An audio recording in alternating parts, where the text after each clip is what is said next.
On va faire le tour de tout mon travail. Je mets des petites touches de couleur.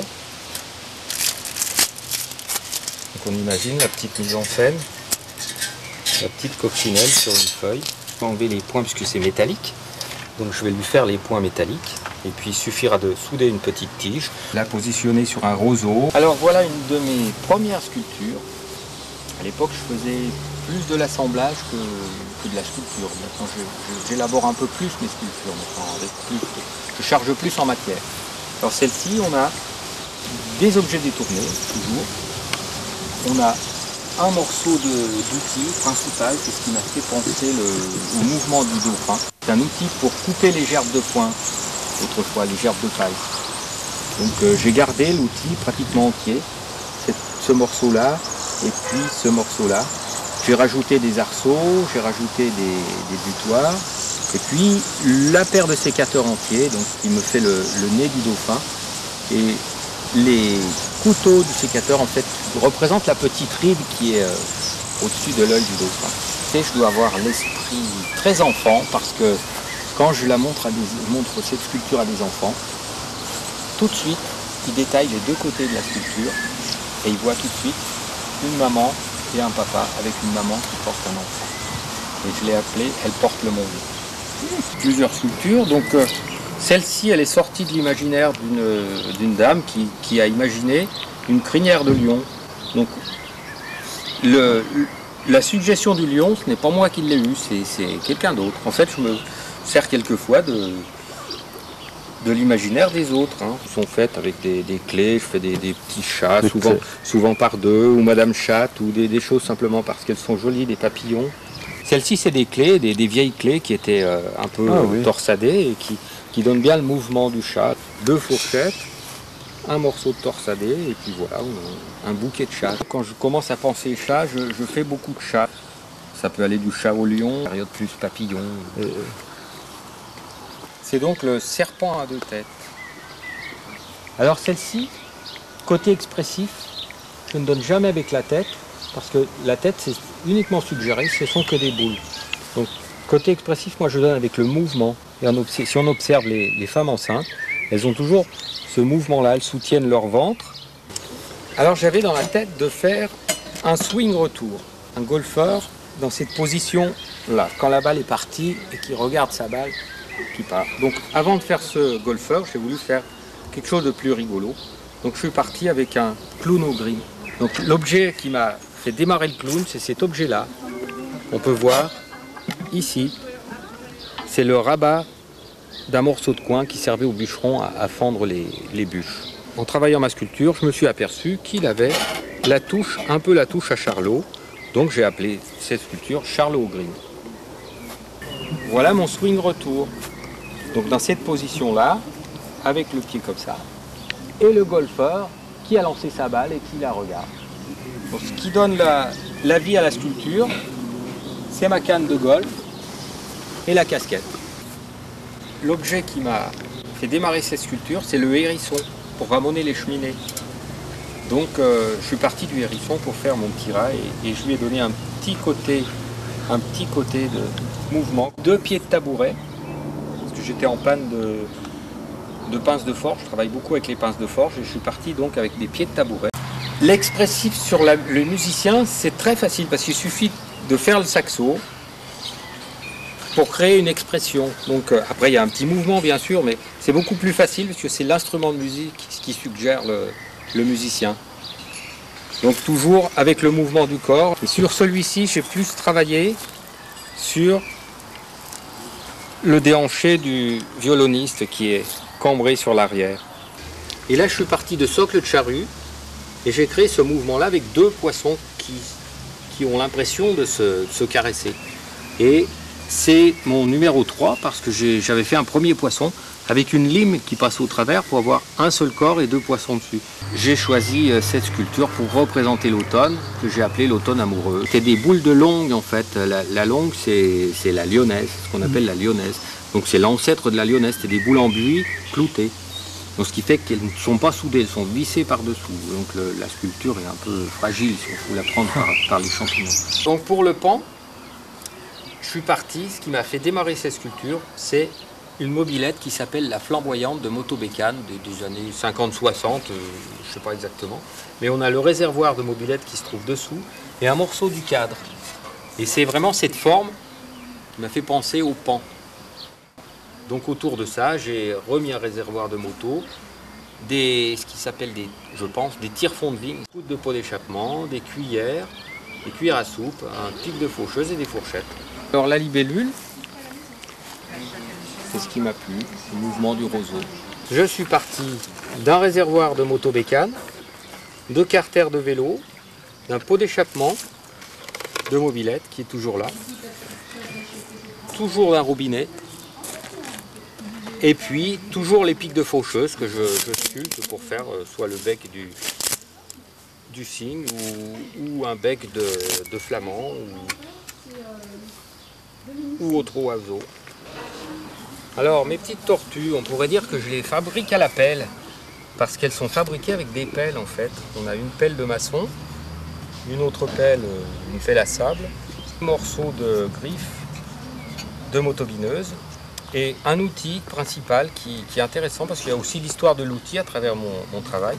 Donc c'est des outils qui servaient autrefois aux cantonniers à casser les cailloux sur le bord des chemins. Donc c'est un marteau casse-cailloux. Donc si on prend la grosse tortue, l'outil principal, c'est une pelle de trieuse de charbon, une pelle de la mine, un pied de baignoire, et puis des couteaux agricoles. Là, tout le monde le voit, je pense que c'est peut-être un peu gros, je trouve, parce que d'abord le casque avant de voir la tortue. Alors sur les papillons, en tout cas sur celui-là, je l'ai fait pour qu'il soit un peu mobile comme ça. Et je démarre de les gros fûts de 200 litres, en fait, tout est déjà formé, j'ai plus qu'à faire de la découpe. Et je le fais simplement parce que ça me plaît, parce que c'est joli. Alors sur le tournesol, je vous ai parlé tout à l'heure de mes 4 saisons, donc c'était mon été, que j'ai appelé Cherche-Soleil. Sur le même esprit que les papillons, c'est de la découpe de fûts à gasoil. Donc l'espadon, c'est une pièce que j'ai assez travaillé et puis que je pense avoir bien réussi. En fait, j'ai voulu marquer l'espadon et qu'on confonde un peu l'espadon avec l'oiseau. Comme un espadon qui est prisonnier du pêcheur, qui est pris à la ligne, et puis qui sort de l'eau. On ne sait plus si c'est un poisson ou un oiseau. Donc j'ai voulu qu'on ait cette impression en regardant cette sculpture. Elle va m'apporter son tableau et ça reste une de mes sculptures préférées. Je suis inspiré d'une toile d'une jeune artiste qui s'appelle Christine Gandois et qui avait un petit couple comme ça avec ce mouvement de queue de cheval. Celui-ci, je l'ai appelé un petit coin de paradis. Donc c'est une démarche quand même qui est différente. Donc, parce que je suis parti de ce dessin-là, en fait, de cette toile-là. Et puis on retrouve un élément là qui est une bêche. Donc j'ai travaillé avec une bêche, avec le passant de la bêche, et puis une autre bêche. En fait, c'est que des bêches et des pinces de forge. Alors vous avez le groupe de musiciens de jazz avec le banjo qui est fait avec un pied jaloux, une lame de ressort de calèche. Alors la contrebasse, volontairement, je n'ai pas fait de pied à mon contrebassiste. En fait, le pied de la contrebasse suffit, parce que le contrebassiste, on voit ses mains et sa tête. Vous avez le violoniste qui est parti d'un pied de chenet pour faire le morceau de mon violon. Et autour de ça, j'ai créé le violoniste. Vous avez le trombone à coulisses qui est fait avec une crémaillère qui coulisse. Et vous avez le saxo qui est un instrument avant que j'ai travaillé avec un corps de chasse en fait. Et puis un morceau de collier de cheval.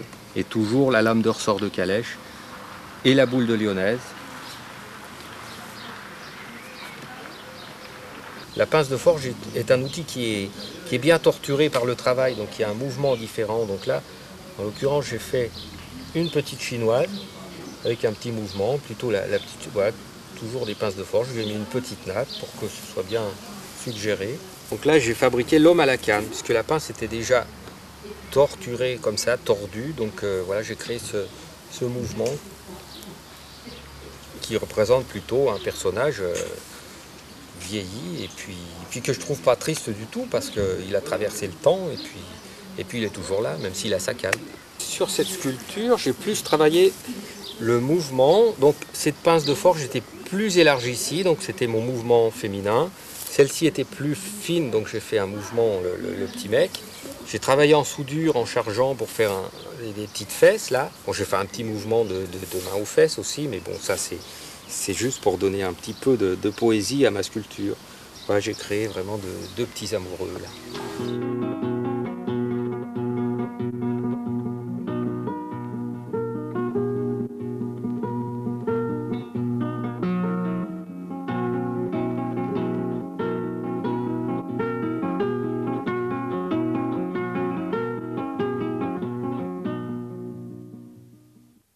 Que je pars d'un objet détourné, c'est une paire de pinces coupantes, mais autour de ça, je rajoute de la matière, donc on a là des petits danseurs. Donc voilà, je les signe, celle-ci, les autres aussi, mais je me suis aperçu que ça avait de l'importance.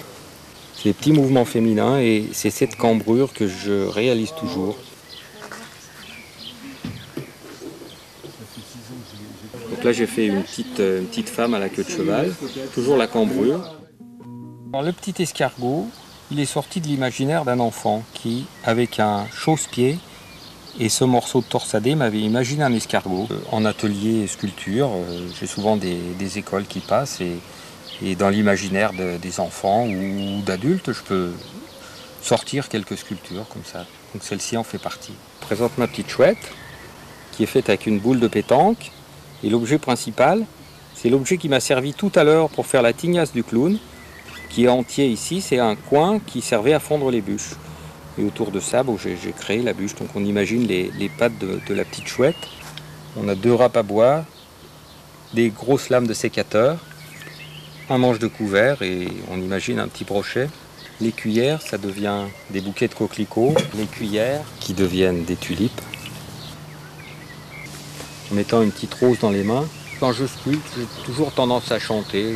Donc les titres viennent souvent d'une chanson, où c'est l'effet papillon, où c'est l'important, où c'est un petit coin de paradis pour mes 2 petits amoureux sous le parapluie.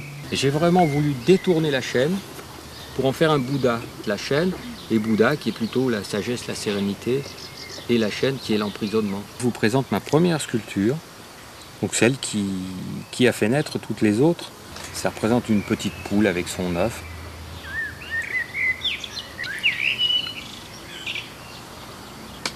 La danse des dauphins, de cette partie-là qui était en face, avec le passant des cordes qui était les ferrures d'un collier d'âne.